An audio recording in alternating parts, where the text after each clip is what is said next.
don't know. We'll see how it shows up if it needs to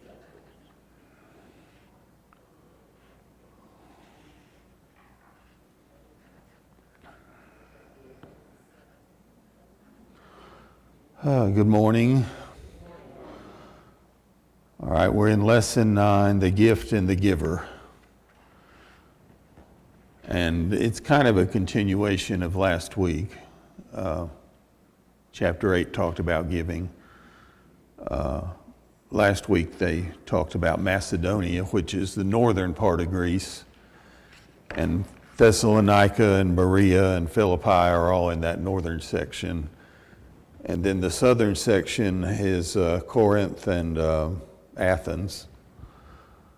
And Corinth is in a funny location. If you ever look at a map of Greece, there's this little paw-shaped kind of peninsula that sticks out and across from Athens. And there's a little tiny isthmus, they call it, like the Isthmus of Panama, a little narrow band of land. And that's where Corinth is. And it was known in those days for the Isthmian Games, which were second only to the Olympic Games. But apparently gifting and being generous, serving other people, anyway, there's 800 references to gifting and giving in the Bible. So to me, that's a pretty good indication that God views that as something that's very important. And we need to also think of it that way too. This section has 15 verses, and rather than read all 15 at one time, we're going to break it down like by fives because it kind of breaks into sections. So we'll do the first 5 verses now. Now concerning the ministering to the saints, it is superfluous for me to write to you, for I know your willingness, about which I boast of you in the Macedonians, that Achaia was ready a year ago, and your zeal has stirred up the majority. Yet I have sent the brethren, lest our boasting of you should be in vain in this respect, that as I said, you may be ready. Lest if some Macedonians come with me and find you unprepared, we, not to mention you, should be ashamed of this confident boasting. Therefore, I thought it necessary to exhort the brethren to go to you ahead of time and prepare your generous gifts beforehand, which you had previously promised, that it may be ready as a matter of generosity and not as a grudging obligation. Now, when he talks about Achaia, does anybody know what Achaia is? Achaia and Macedonia comprise Greece. Yeah, northern Greece is Macedonia, southern Greece is Achaia. So Corinth is in Achaia. So when he's talking about Achaia here, he's saying Corinth and its surrounding area, basically. What he's using here is something called paralipsis. Let's see. Does anybody besides Mona have a definition for paralipsis? Okay, what that is when you, in a roundabout way, say, I'm not going to talk about this, but, and then you proceed to talk about it. You know, you might say something like when you're talking to your kids now, they're going out on a date on Friday night. Now, I'm not going to lecture you because you already know. And then you proceed to give them a 20-minute lecture. So that's paralipsis. And that's kind of what Paul has done here.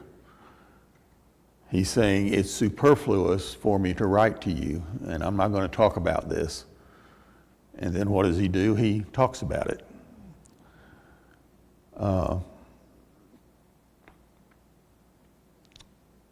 Let's see. Chuck? Can you read for us 1 Thessalonians 5:1?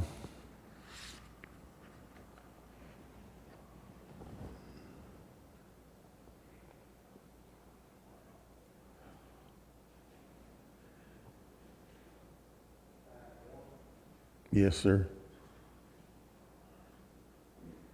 But concerning the times and the seasons, which the Lord will come, as a thief in the night, when no man can understand,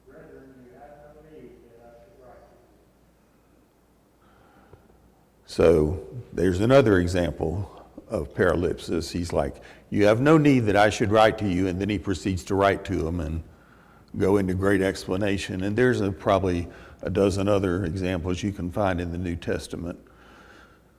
So why do you suppose he does this?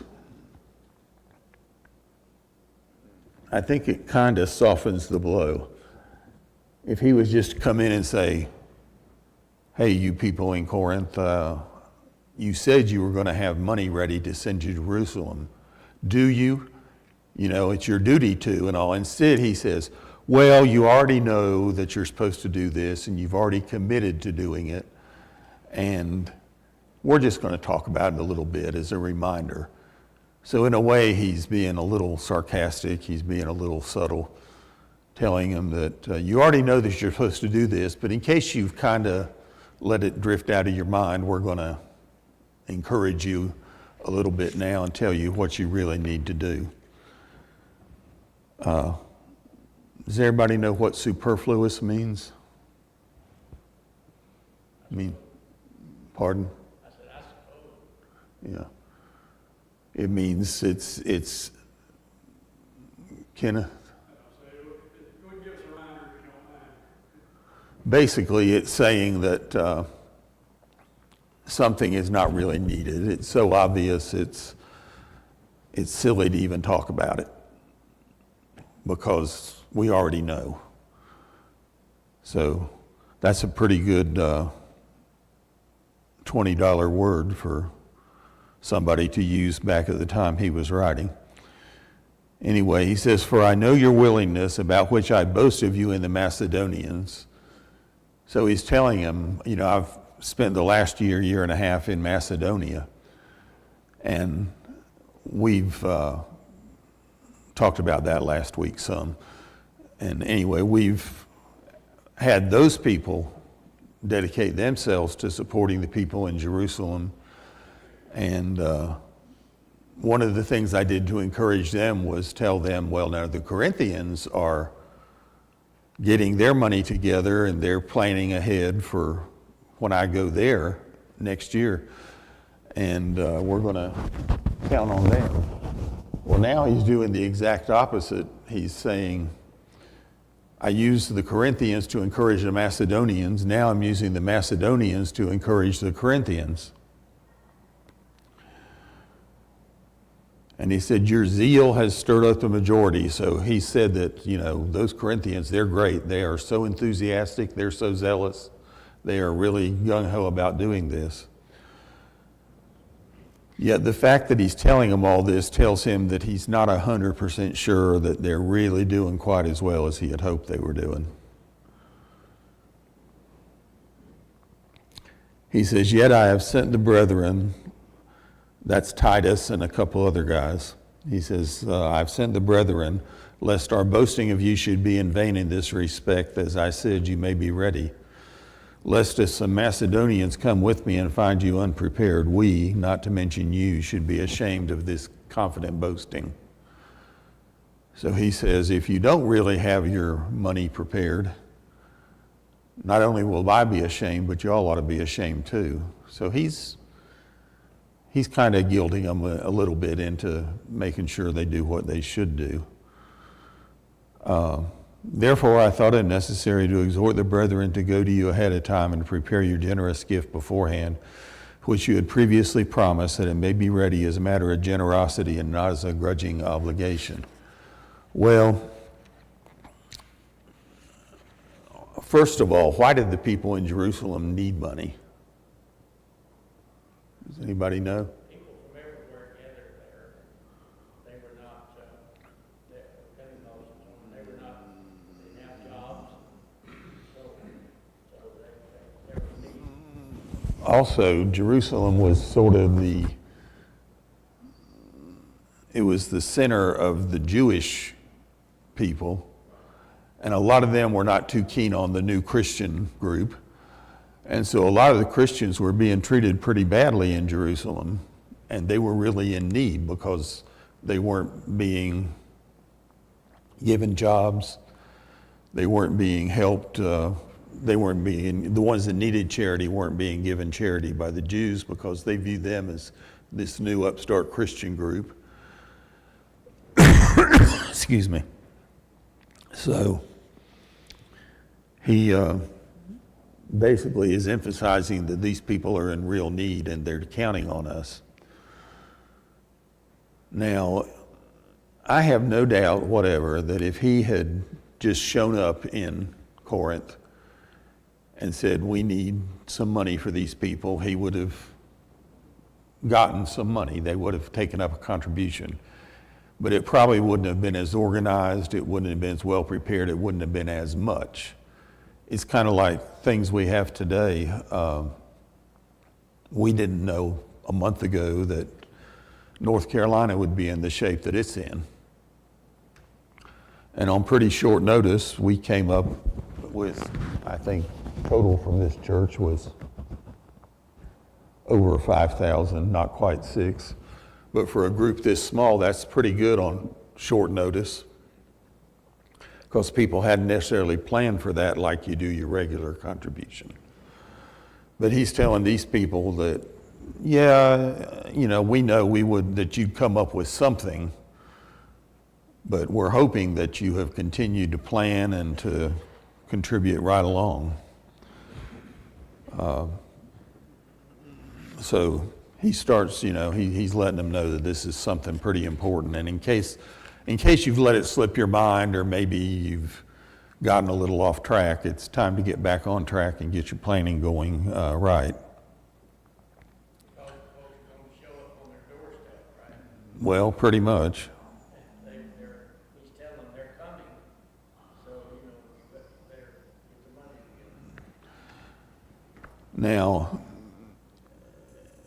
in this time period, they had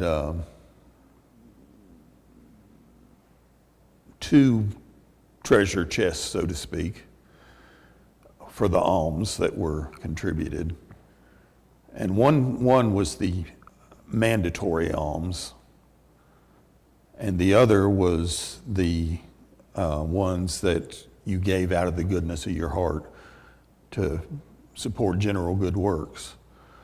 And mandatory alms, you were supposed to, even going back to Jewish times, these people in their background, they knew they had to support the priests, for instance, so they had mandatory alms, and that was their 10%. But then they had the voluntary ones where they would give out of the goodness of their heart. And he's kind of emphasizing to them now that you don't do mandatory. The most important thing is what you give out of the goodness of your heart. If you think of it like in today's terms, taxes would be mandatory. That's something you do not because you especially want to. I mean, Kenneth wants to, but most of us are not real gung-ho on taxes.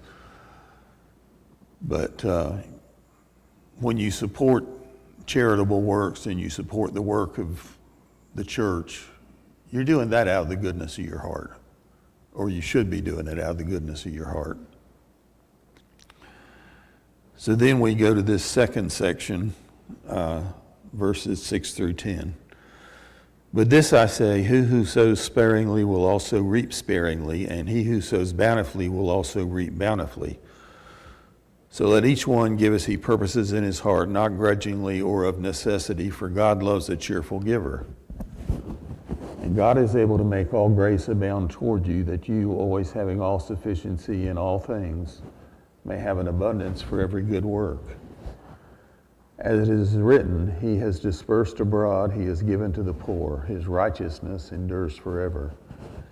Now may he who supplies seed to the sower and bread for food supply and multiply the seed you have sown and increase the fruits of your righteousness. Okay, like we find a lot of times, he's using an agricultural reference that people can refer to. He does this also, or Jesus does it in his parables. And Paul is doing the same thing here. Now, some people might have a storehouse full of seeds, and they might think, I don't want to give up what I've accumulated here.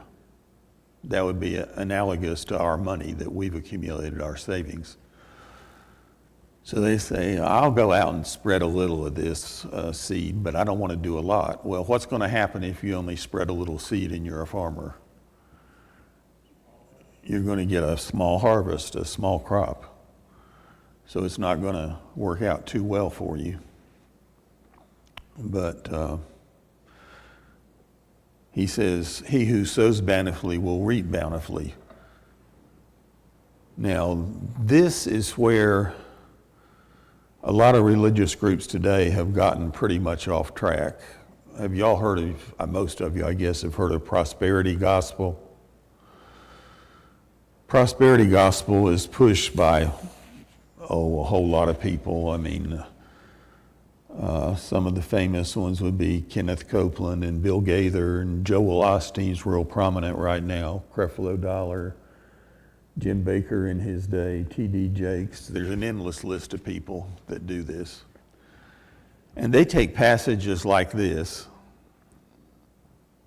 and they abuse them greatly. And they get up and they tell their congregation, and you know, some of these congregations are pretty huge. Joel Osteen supposedly has 45,000 people at his place every Sunday.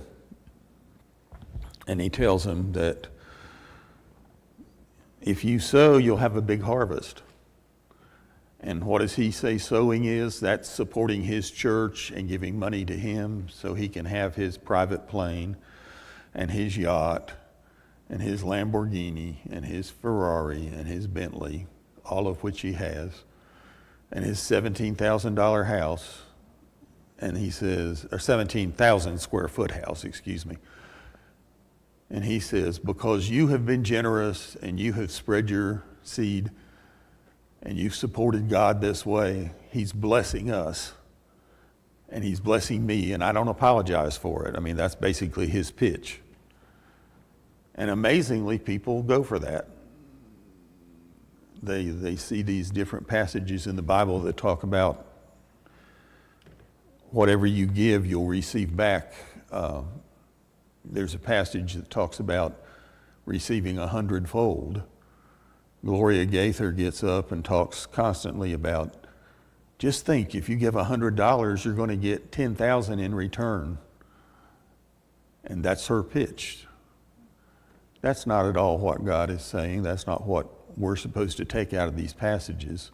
What we're supposed to take out of these passages is that if you give generously and out of a willing heart, then you will receive blessings. And the blessings will be that you're closer to God, you have a better understanding of God, you lift up God, you lift up other people. The benefits you give to these other people are going to help them tremendously, and that's the blessing.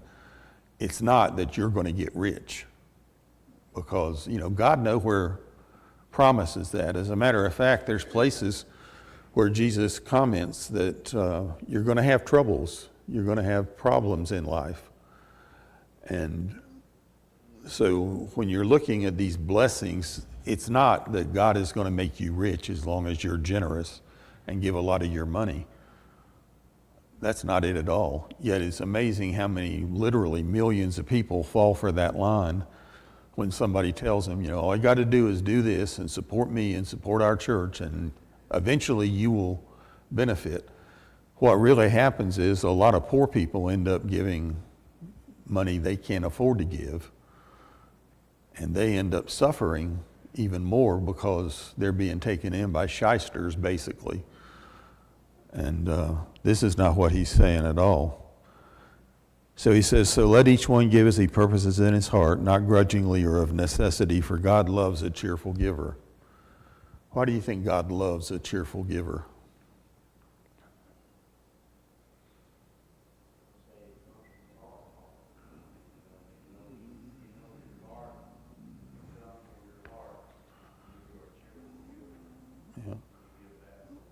Yeah, God did not.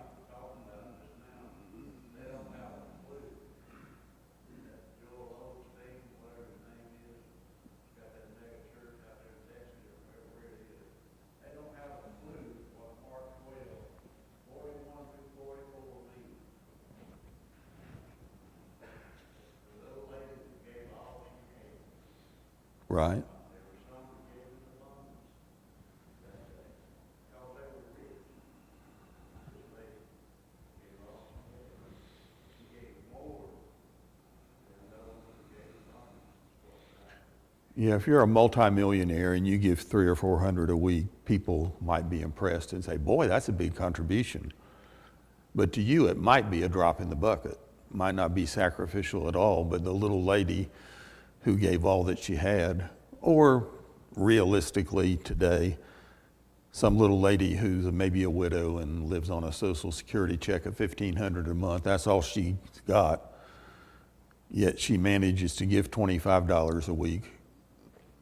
And because of that, she really doesn't have any extra to give or extra to use for her own needs. She's just barely getting by, but she's making more of a sacrifice, and God is probably going to be more impressed with the fact that she places him so high in her heart that she is sacrificing. And you know, it's not for us to say what anybody should give, but God gives us free will. God didn't just create a world where everybody is a great Christian and that's that. He wants you to choose him. He wants you of your own free will to choose him and to place him first in your heart. And in the same way, when it comes to giving, he wants you to do it because you want to do it, because you know that's the right thing. You know that God would want you to do this. He would want you to help other people. And by helping other people, you glorify him. Verse 8, and God is able to make all grace abound toward you, that you always having all sufficiency in all things may have an abundance in every good work. And again, the abundance in every good work is not that you're going to get a return. You're not putting money in a slot machine and getting a big return back. You're getting abundance because you have a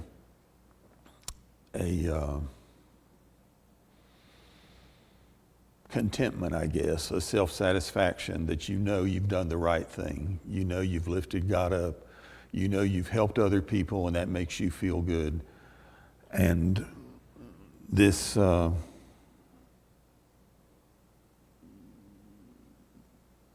Mark, this the ending of verse 8 there, may have an abundance for every good work. It seems that perhaps, you know, the suggestion is, by inspiration there, is that if we give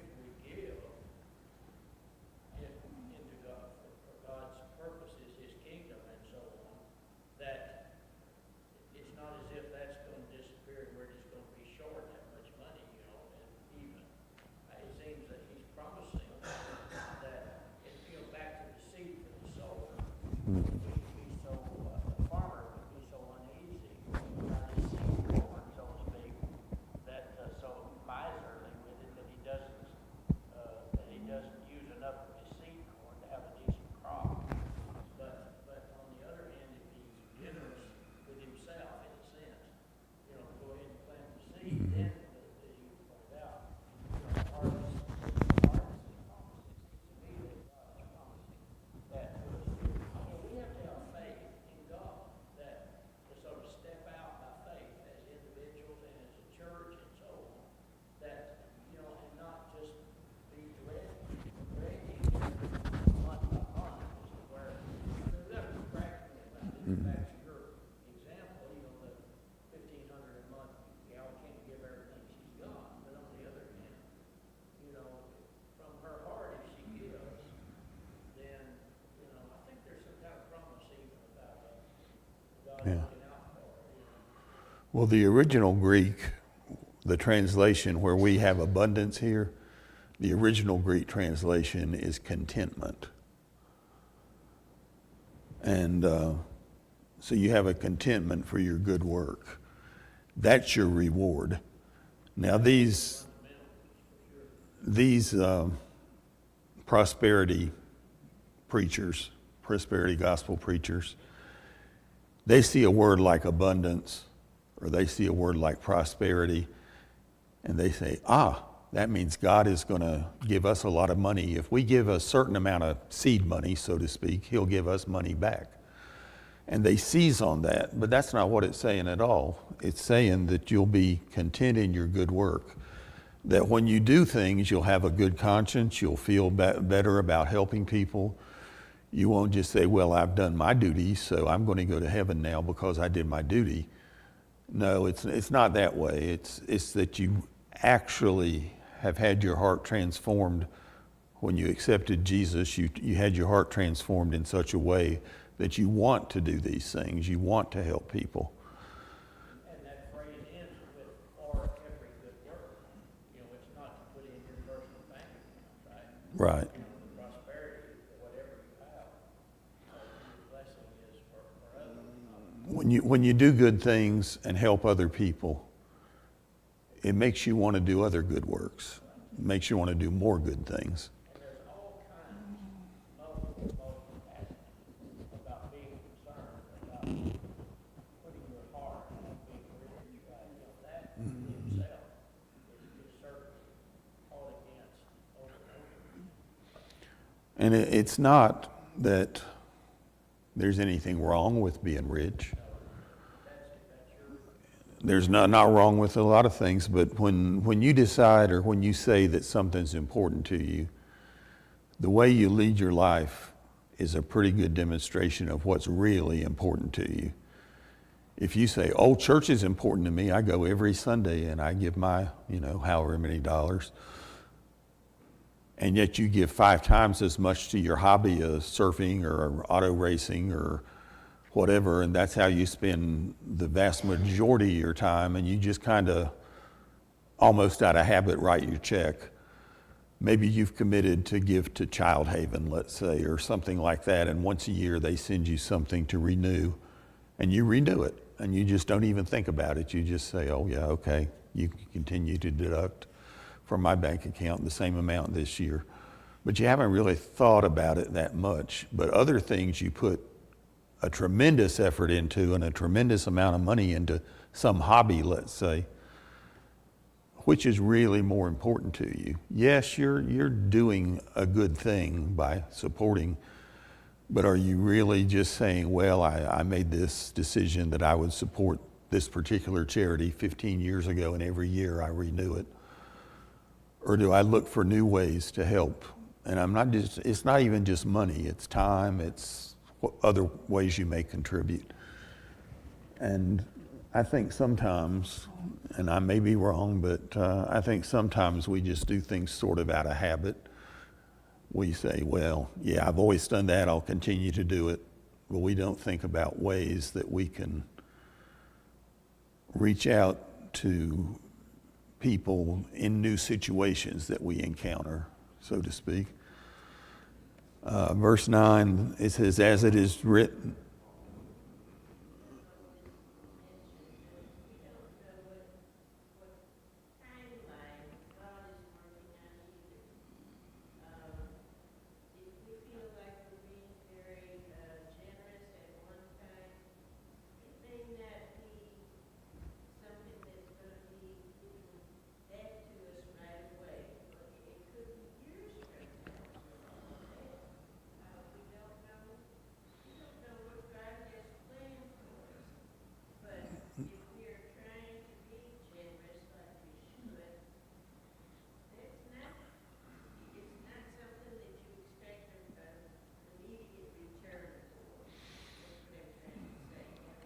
Right.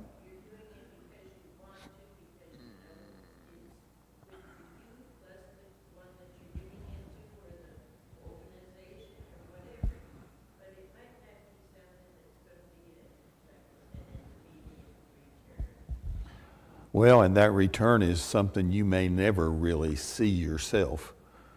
I mean, the return that you see is the satisfaction of knowing that you are supporting God, you're lifting God up, you're doing what God would want you to do. But as far as seeing a tangible result, you may not ever see it. It's kind of like sometimes people study with somebody or they evangelize and they don't see any immediate results and they think, goodness, That was a total waste. And, 5 years later, somebody's maybe down and out, and they start thinking about, back when that person was talking to me, I think they really had something there. And so they may start studying the Bible, come to church, may eventually be converted, and you don't even know that 5 years, 10 years ago, you put a seed in their mind that maybe matured many years later. And you're right, Winnie, that a lot of times you don't really see any immediate results. Yeah.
Right.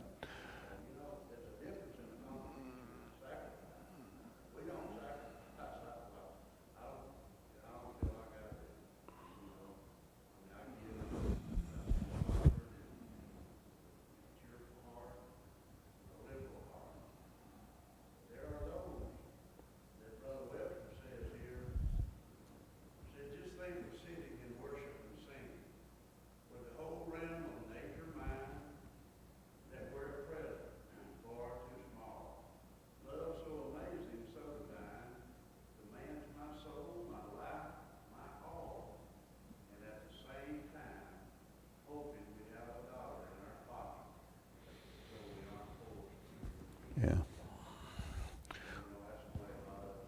Well, one point I want to make about sacrifice, it doesn't mean that you have to totally empty your pockets every single day to where you're destitute. But when you do sacrifice, it means you give up something that might have been important to you. Maybe you say, do I really need this new car when I could help out a little more and the one I've got is running fine? Or do I really need to move to this bigger house right now? Or maybe instead of going to Europe on a $20,000 vacation, you just go to the beach for a week. That may not sound like sacrifice, but it kind of is when you make a decision that there's something I would like to do or I would like to have, but it's more important that I support somebody in need at this time. So like I say, it doesn't mean that you can't do things for yourself. It's normal to want to have good things and to do good things for yourself. But I think a good idea or a good way of looking at it sometimes is, do I ever really give up something that I'd kind of like to have in order to help someone else, or do I just give out of my abundance?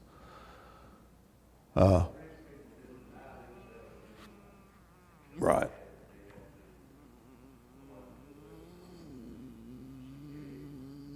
She gave everything.